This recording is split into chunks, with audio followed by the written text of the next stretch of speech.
It's been a day, but regardless, I am here to talk about this book.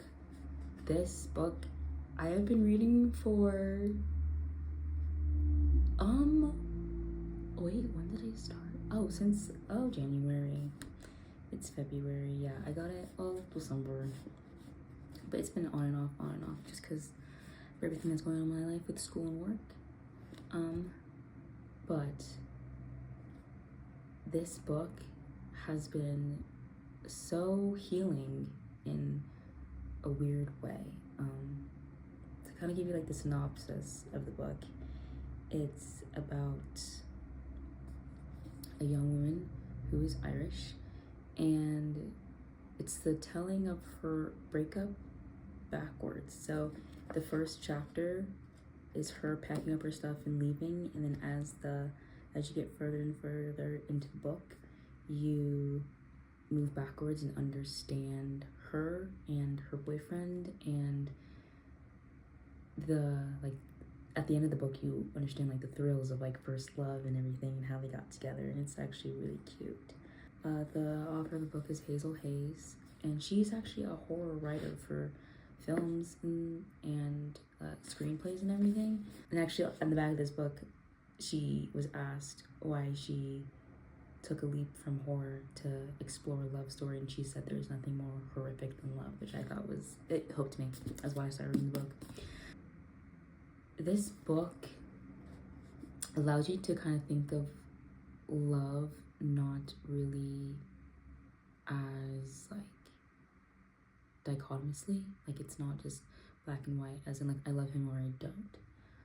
There are themes of sexual abuse and trauma, but they're not significantly explored to where like it's very like triggering or anything. Yeah, I think for me the best part of the book was when they were kind of explaining her trauma. I'm a psychology student. Well, I'm a clinical mental health counseling master student.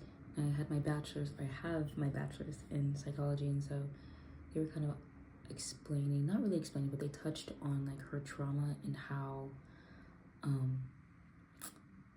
she went to a therapist, and the therapist was trained in CBT, and how she was able to manage like the day-to-day like aggravations and irritations to kind of function normally, but very deep in her core something was messed up because of the trauma that she has been through. And so I think that really speaks to CBT, or I guess understanding theories as a whole, and that CBT is for the here and now, and it doesn't really dive into your past, as opposed to more psychoanalytic theories and techniques that speak to the past and try to understand the past in order to promote future growth. But yeah, I thought that was beautiful how her trauma was understood. It's so interesting because as I was getting further and further into the book, which is further towards their love story, it was kind of like, oh man, like why though? Like why did they like break up, fall apart? And there was one section at the end of the book where they kind of, though they were talking about the past, they kind of like jumped back into the I guess present. Also, this is told in first person from her perspective. They jump back into the present a little bit, or like almost like a narrator comes in, but it's her, and she pretty much says, I can actually bring up the quote if I can find it. Here it is.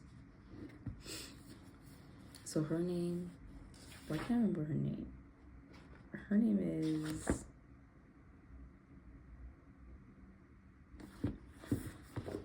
is something.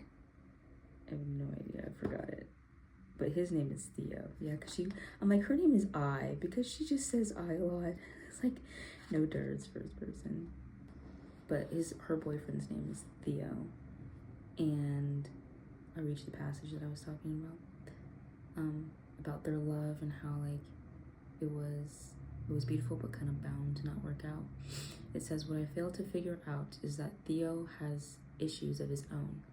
Maybe not as severe as mine, but enough to make him unstable and ill-equipped to cope with life.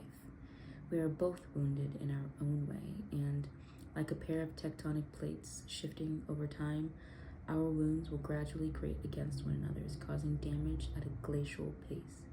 Neither one of us will notice until it's too late." In hindsight, she understood that he has his demons and she has hers, and because they haven't really resolved their issues, especially him, he doesn't really resolve his issues with his mom,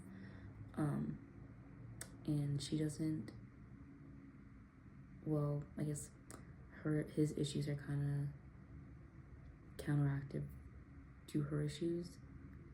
They were playing losing hand. Like, it does give me hope in that if they both were to acknowledge their issues, and if they both were willing to do the hard work and to be better for each other, that they could be together, that they could survive. At the end of the book, you see how they fall in love and why they fell in love and how excited they were to be together. And then you see them slowly but surely just, I want to say, start to resent each other because of maybe the burdens that each other have. I know she starts to kind of, take a step back because of how he interacts with his mom. And his mom in the book is a toxic woman. And then he, having not been able to put boundaries with his mother, and because like he feels so deeply for his mother, wasn't able to protect her, as in his girlfriend, in their relationship over appeasing his mom, and so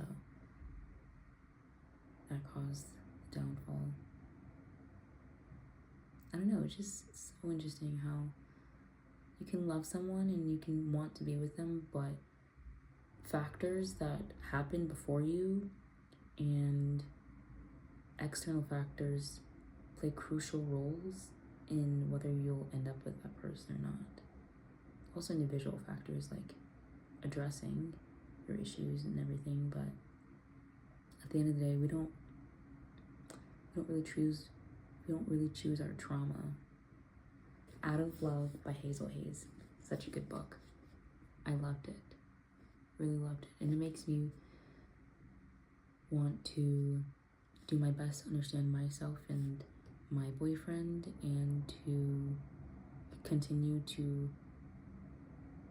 work for ourselves, but also for ourselves together, and also for ourselves for each other, and also for our relationship as a whole.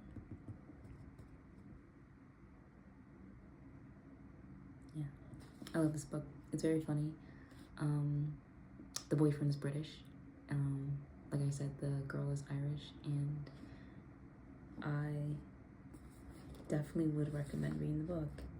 Let me find her name, because this is sad.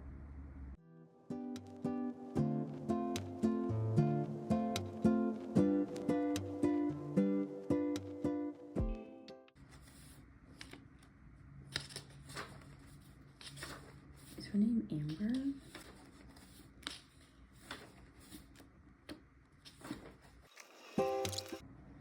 Oh, wait.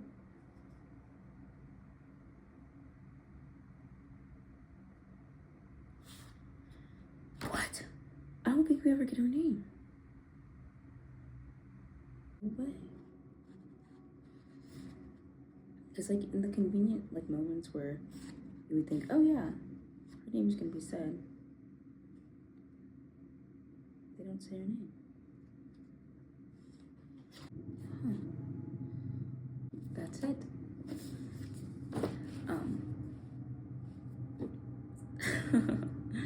Bye. You should definitely read this.